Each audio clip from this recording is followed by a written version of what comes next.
हिंदुस्तान हिंदू राष्ट्र है, गौ माता पूज्य है, लेकिन लिंचिंग करने वाले ये हिंदुत्व के खिलाफ जा रहे हैं, वो आतताई है। कानून के जरिए उनका निपटारा होना चाहिए, क्योंकि ऐसे केसेस बनाए भी जाते हैं तो बोल नहीं सकते आजकल कहाँ सही है कहाँ गलत है, लेकिन कानून को अपना काम करना चाहिए, तहकीकात करनी चाहिए ठीक से, बिना पार्शियलिटी किए सबका न्याय करना चाहिए और दोषी को सजा होनी चाहिए। हमको उसमें कोई गलत नहीं। आरएसएस अगर मानती है कि मुसलमानों का लिंचिंग हो रहा है तो क्यों हो रहा है? करने वालों का क्या ताल्लुक हिंदुत्व की आइडियोलॉजी से है या नहीं? और अगर हो रहा है तो क्या उनका रेडिकलाइजेशन अगर हुआ है तो उसका जिम्मेदार क्या आरएसएस और हिंदुत्व की आइडियोलॉजी नहीं है? हम जब कहते हैं हिंदुस्तान हिंदू राष्ट्र, उसका मतलब यही होता है, क्योंकि हिंदू की हमारी व्याख्या तिलक लगाने वाला, स्नान करने वाला, ये पूजा करने वाला ऐसी नहीं है। जो भारत को अपनी मातृभूमि मानता है, जो भारत के पूर्वजों का विरासतदार है, संस्कृति का विरासतदार है, वो हिंदू है हमारी। जो बात कही गई है वह किसी के भी गले के नीचे से आसानी से नहीं उतरने वाली है, क्योंकि आरएसएस व बीजेपी एंड कंपनी के लोगों की तथा इनकी सरकारों की भी कथनी व करनी में अंतर सभी देख रहे हैं। कोई इमेज बदलने का एक्सरसाइज नहीं है, ये अगले चुनावों के लिए मुसलमानों के वोट पाने का भी प्रयास नहीं है, क्योंकि हम उस राजनीति में नहीं पड़ते। नमस्कार। कुछ बयान ऐसे होते हैं जो मन में घाव छोड़ जाते हैं, तो कुछ ऐसे हैं जो मरहम का काम करते हैं, दवा का काम कर सकते हैं। संघ प्रमुख मोहन भागवत ने एक कार्यक्रम के दौरान कहा है कि लिंचिंग हिंदुत्व के खिलाफ है और ऐसा करने वालों पर बिना किसी भेदभाव के सख्ती के साथ कार्रवाई होनी चाहिए। उन्होंने कहा कि भारत में इस्लाम को किसी तरह का खतरा नहीं है, मुसलमानों को किसी डर में नहीं रहना चाहिए। ये भी कहा कि अगर कोई हिंदू ये कहे कि मुसलमान इस देश में नहीं रह सकते तो वो हिंदू नहीं हो सकता। एकता का आधार राष्ट्रवाद होना चाहिए, मजहब नहीं। मोहन भागवत ने यह भी कहा कि गाजियाबाद, ये सब बातें जो उन्होंने कही हैं ये संघ के ही संगठन मुस्लिम राष्ट्रीय मंच के एक कार्यक्रम के दौरान कही हैं। साथ ही हम ये भी जानते हैं कि संघ ने बीजेपी को राजनीतिक रूप से बहुत मदद की है। समाज में जो किए गए उसके कार्य होते हैं, उसका फायदा सीधे बीजेपी को मिलता है। उत्तर प्रदेश जैसे बड़े राज्य में चुनाव अगले साल में शुरू होने वाले हैं और कुछ महीने दूरी हैं।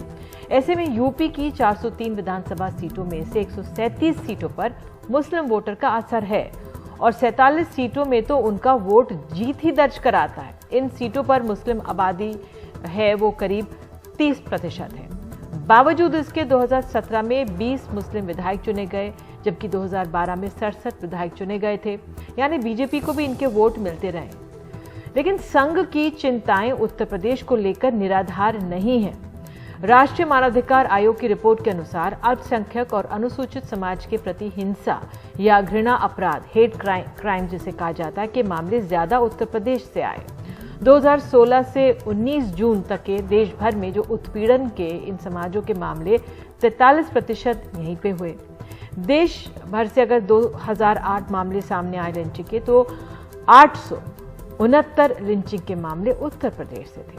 तो राज्य को इन समुदायों के लिए असुरक्षित माना गया। बहरहाल संघ प्रमुख का बयान स्वागत योग्य है, पहले आता तो और भी अच्छा होता। अब सवाल ये है, क्या इस बयान से मुस्लिम समाज में भरोसा बनेगा और बढ़ेगा, और क्या टाइमिंग को लेकर सवाल खड़ा किया जा सकता है? हमारे साथ दो खास मेहमान हैं। मुफ्ती वजाहत कासमी, सदस्य मुस्लिम राष्ट्रीय मंच, और सैयद अतहर हुसैन देलवी, चेयरमैन अंजुमन मिनाज रसूल, अभी कुछ ही पलों में हमारे साथ जुड़ेंगे।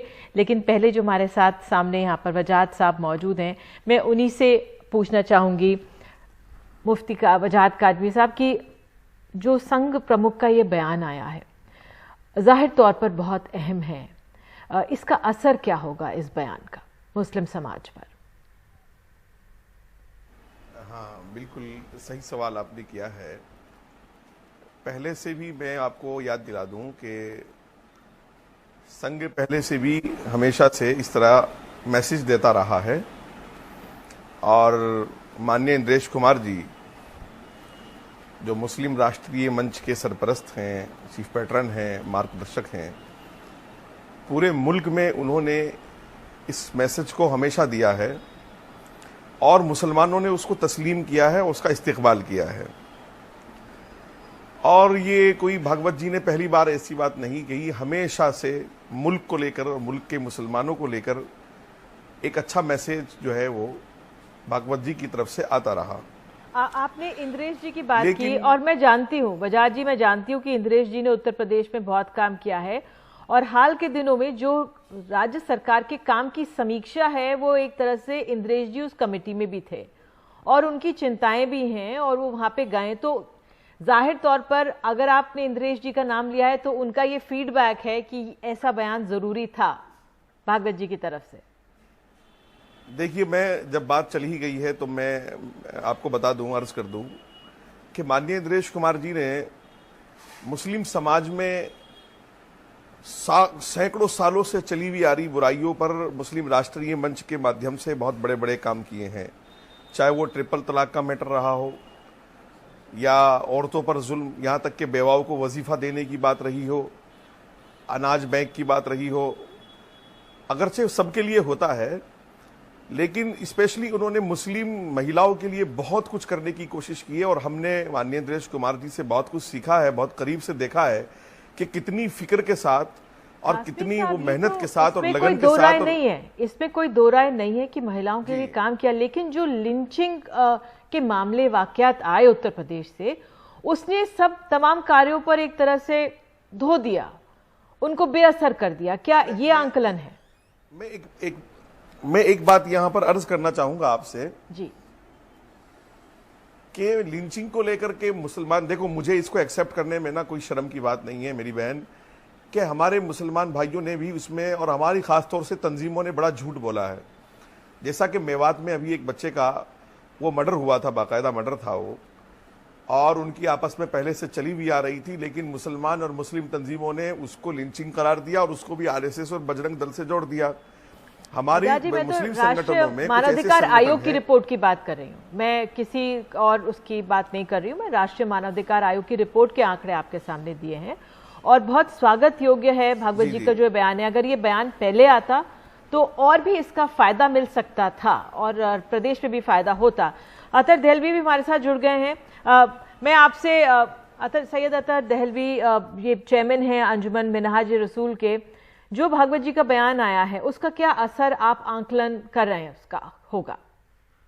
नहीं, देखिए, भागवत जी का ये पहली मरतबा बयान नहीं आया है, मुख्तलिफ मौक़ों पर वो बयान दे चुके हैं और ये मेरे ख्याल से शायद किसी ऐसे समारोह में दूसरी या तीसरी मरतबा उन्होंने बयान दिया है।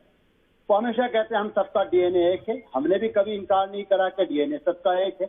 और मैं हमेशा कहता हूँ कल्चरली कोई भागवत जी ने कोई नई बात नहीं कि ऐसी बात कि जिसको सुन के ऐसा लगे कि आज जो है कोई बहुत बहुत अहम काम हो गया, कोई रिवोल्यूशन हो गया।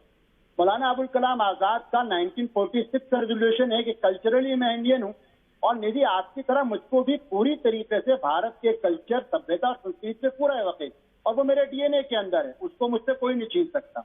लिंचिंग पे जो उन्होंने बयान दिया वो यकीनी तौर से बहुत सराहनीय है और मैं उसकी सराहना करता हूँ, लेकिन हमको ये भी मालूम होने चाहिए कि कल जब भागवत जी बयान दे रहे थे उसी वक्त हरियाणा के अंदर एक व्यक्ति जिसने जामिया मिलिया के अंदर आके, आपको याद होगा, शाहीन बाग में पिस्टल निकाली थी, वो पंचायत कर रहा था और पंचायत में ये कह रहा था, वो शब्द मैं दोहराना नहीं चाहता हूँ कि फलां की बेटियों को उठा लो, फलां को ये कर लो। सवाल ये है कि हम कर क्या रहे हैं? हम उस बच्चे को जिसको पीटा जाता है स्कूल के अंदर, अध्यापक महोदय उस बच्चे से आगे कहते हैं तुम्हारे साथ बहुत गलत हुआ है, इन बच्चों को तुमको नहीं पीटना चाहिए था। जो पीटते हैं हम उनको डांटते नहीं हैं, पहली चीज। दूसरी चीज, यूपी के अंदर चुनाव होने जा रहा है और यूपी की चुनाव के अंदर यकीनी तौर से एक अच्छी छवि हमको चाहिए और संघ, हमेशा मैं मानता हूं कि संघ की सोच के अंदर और यकीनी तौर से हिंदू महासभा की सोच में बुनियादी फर्क है। और तीसरी चीज ये है निधि, जो सबसे जो वजाहत साहब यहाँ कह रहे हैं औरतों के लिए हो अनाज की स्कीम दो, ये संघ के कहने से कोई जरूरी नहीं है। भारतीय संविधान ने भारत के हर नागरिक को, भारतीय संघ, लेकिन जब मैं संघ, निधि मुझको मुकम्मल करने दें जी, भारतीय संघ के संविधान और राष्ट्रीय स्वयंसेवक संघ तो अलग अलग चीजें हैं। इसलिए विश्व स्तर पे लिंचिंग को लेके अलग अलग जगहों पर जो चीजें हुई थी, भागवत जी ने इस बयान पे कहीं ना कहीं बैलेंस की कोशिश की। मैं समझता हूँ अगर लोग मानते हैं उस चीज को तो केवल उत्तर प्रदेश नहीं बल्कि हरियाणा और दूसरी जगहों पर, अब तो राजौरी तक में हो गया। राजौरी में आपको मालूम है कि जो ट्राइबल थे उनके साथ लिंचिंग शुरू हो गई। तो कहीं ना कहीं भागवत जी के बयान को सिर्फ मैं सराहता नहीं कर रहा हूं, लेकिन देलवी जी भागवत जी ने ये भी कहा इस बयान में कि कानून के जरिए निपटारा हो और कानून अपना काम करे बिना किसी भेदभाव के। तो जब वो कानून का भी जिक्र करते हैं, कहते हैं, तो इससे क्या भरोसा बढ़ता है? बिल्कुल, देखिए भागवत जी संघ अपने आप में खुद एक बहुत बड़ा भारत का संगठन है और यकीनी तौर से आप मेरे उनके विचारिक कहीं ना कहीं मतभेद हो सकते हैं, लेकिन अगर उन्होंने कहा है कि साहब आप देखिए विरोधाभास कहाँ होता है। जब हमारे कासमी साहब जो यहाँ राष्ट्रीय मुस्लिम मंच के नुमाइंदा बन के बैठते हैं, वो हमको आईना दिखाना चाहते हैं कि जुनैद के साथ क्या हुआ, पहलू के साथ क्या हुआ। अरे SIT की रिपोर्ट से, अभी आपने कहा राष्ट्रीय मानव अधिकार की रिपोर्ट है, आप उन रिपोर्टों को नहीं कर सकते। जो भागवत जी ने कहा कानून अपना काम करेगा, तो मैं कहीं ना कहीं योगी आदित्यनाथ से इस उम्मीद रखता हूं कि भागवत जी ने इनडायरेक्टली योगी आदित्यनाथ जी से इस बात को कहा है कि चुनाव आ रहा है, अब कभी ये लव जिहाद के नाम पर, कभी दुकानों के नाम पर, कभी लिंचिंग के नाम पर, कासमी साहब टाइमिंग को लेकर क्या सवाल उठाए जा सकते हैं? क्योंकि ये बयान जो है बहुत स्वागत योग्य है, पहले भी दे चुके हैं, लेकिन इस बार उन्होंने लिंचिंग शब्द का भी प्रयोग किया और जिस तरह से कानून की उन्होंने वकालत की है, बहुत जरूरी है ये। लेकिन क्या टाइमिंग को लेकर सवाल खड़े कर सकते हैं कि भाई अब तो चुनाव कुछ ही दूर हैं और इसलिए दे रहे हैं बयान? देखिए निधि जी, ना तो टाइमिंग को लेकर, और टाइमिंग तो फिर वो जब सवाल ही किसी को उठाना है तो वो कभी भी उठा सकता है। अभी चुनाव में वक्त भी है। और मैं आपको एक बात और अर्ज कर दूं कि ये सिर्फ मोहन भागवत जी और RSS ही इस तरह का खुला बयान दे सकती है। आप किसी मुस्लिम संगठन से भी, अतर देहलवी साहब, ये कहलवा दीजिए कि जुनैद की हत्या थी, लिंचिंग नहीं थी। आप किसी से ये भी कहलवा दीजिए कि लिंचिंग में जितने भी अब तक लोग जेल गए हैं, हम प्रशासन के शुक्रगुजार हैं। आप एक तरफा देश के मुसलमानों को टीवी पर बैठकर गुमराह मत कीजिए कि सिर्फ लिंचिंग होती है और उसको RSS करवा देती है, बजरंग दल करवा देती है, फला करवा देती है। आप मुझे एक लिंचिंग बताइए टीवी पर बैठकर। एक ही पैमाने पर रख रहे हैं निधि जी, मुझे सिर्फ एक लिंचिंग बताइए कि जिसमें लोग जेल ना गए हों। बताइए, आप अपनी टीवी पर बताइए, मैं भी आपको जवाब देता हूं। तो मोहन भागवत जी को क्यों कहना पड़ा कि बिना भेदभाव के कानून अपना काम करे? तो मोहन भागवत जी ने कानून के लिए कहा, ये नहीं कहा कि लिंचिंग में जो लोग जेल नहीं जा रहे हैं, प्रशासन पर कोई सवाल नहीं खड़ा किया। एक अच्छा मैसेज दिया है और देने की कोशिश की और देते रहे, पहले भी देते रहेंगे। वही तो चर्चा है, वो तो स्वागत योग्य है, लेकिन वही तो चर्चा है कि क्यों उनको कहना पड़ा, भागवत जी को क्यों कहना पड़ा? सवाल तो यही है ना। देखिए, भागवत जी एक देश के एक बड़े संगठन के जिम्मेदार हैं। ये जिम्मेदारी बनती है किसी भी जिम्मेदार की कि वो अपनी बात कहे, और उन्होंने कह दी है। ये कोई सवाल नहीं होता कि उन्होंने क्यों कहा, किस वक्त कहा। ये तो कोई कह नहीं रहा है क्यों कहा, जब भी कहते जब भी ये सवाल जा रहा है। नहीं, देखिए, जब भी वो कहते जब भी ये बात जरूर के पूछी जाती, जो आज आप मुझसे पूछ रही हैं। लेकिन मैं ये आपसे पूछना चाहता हूं आपके टीवी पर कि हमारे मुस्लिम लोग, हमारे मुस्लिम लीडरशिप, हमारे मुस्लिम संगठन कब इस बात को, कब कोसना बंद करेंगे RSS को, कब कोसना बंद करेंगे यहाँ के हिंदू लोगों को? और क्यों ये ऐसे चंद लोग छोटे और बड़े भाइयों को लड़वा करके अपना राजनीतिक फायदा उठाना चाहते हैं? और सिवाय इसके कुछ नहीं, पूरे दिन मुस्लिम संगठन करते हैं कि RSS को गालियां देनी है, लोगों को बताना है। कासमी साहब, आप यहाँ पे बैठकर ये सब मत कहिए। आपकी ये कहें कि गालियां दे रही हैं, ये शब्दों का प्रयोग मेरे चैनल पे मत करिए और इस कार्यक्रम में मत करिए। कोई किसी को गाली नहीं दे रहा है, कोई किसी को गाली नहीं दे रहा है। आदरपूर्ण सवाल और जवाब किए जा रहे हैं। बहरहाल आप जुड़े, आपने भी अपनी बात रखी और मुझे कहा जा रहा है कि देलवी जी का जो कैमरा थोड़ा हिल गया था, तो बहरहाल उन्होंने भी एक तरह से अपनी बात रखी। लेकिन जब चुनाव करीब आते हैं तो अहम बयान आते हैं, लेकिन हम यही कह सकते हैं कि ये बयान जो मरहम लगाते हैं, दवा का काम करते हैं, कुछ जल्दी आए तो भरोसा बढ़े। और जब मोहन भागवत जैसे बड़ी शख्सियत इस तरह का बयान देते हैं तो जो कानून वाले, कानून के रखवाले हैं, वो उनको समझे। बहुत बहुत धन्यवाद। फिलहाल आप दोनों चर्चा में जुड़े और एक छोटा सा ब्रेक हमें लेने के लिए कहा जा रहा है। ब्रेक लेते हैं, लौटेंगे, बने रहिए NDTV इंडिया के साथ।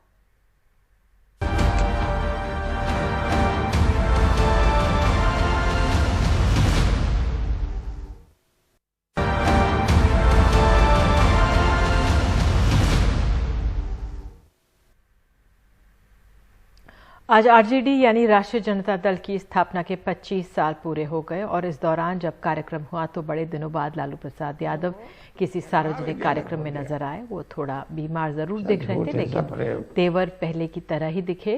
लालू प्रसाद यादव ने कहा कि हम पीछे हटने वाले नहीं हैं, मिट जाएंगे लेकिन टूटेंगे नहीं। राष्ट्रीय जनता दल जिंदाबाद।